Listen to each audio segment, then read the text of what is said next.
Well, first, they told me I had him at first. I knew I was going to guard him because Coach Robick was asking me about him. Saying what type of player is he. I was telling him he was a great mid-range shooter. He likes going left, maybe doing a little step back, shooting the ball. Like I said, his shot is like he's a pure shooter. He's real great at shooting.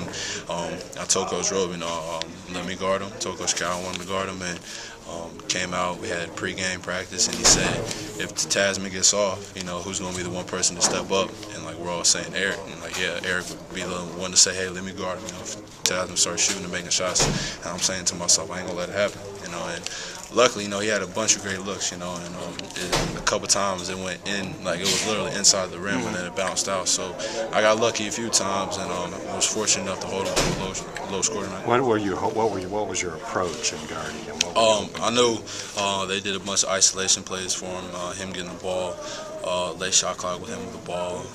Pretty much just get a hand up every time he tried to shoot. If he try to go on the post with me, I'll just try to body him, get my hands up, and just be strong. But otherwise, when he's on the perimeter, holding the ball, dribbling the ball, coming off screens, just making sure I had a hand up every single time because I knew he'd prefer to shoot the ball than rather just driving all the way to the basket. But offensively today, you looked a little more like doing some of the things you like to do, get in the post, being a little more aggressive. Just trying to progressively get back to the way I play. Just working day in and day out with Coach Cal before practice, and did it today after practice, and just focusing on what I need to do to improve and help my teammates out and just step up my play out there. He says you're 20% away from being the kind of player he wants. What's in that 20%, do you think? I have no idea. Hopefully, last game, he said I'm 30%. Now we're 20%. Right, you made up 10%. Hopefully, I'll be 10% next game. So I know he wants me to just be a lot more productive. A couple shots. I didn't get my body square to the basket. He said rougher, tougher. Yeah, knock people around. Yeah, pretty much. Just being more physical like it was last year, and just rebounding more and running more in transition. He wants me to do a lot of things out there, and hopefully when that day comes, I continue doing that. Did DeMarcus knock you out of the way going for a ball at one point? Actually, he did, yeah.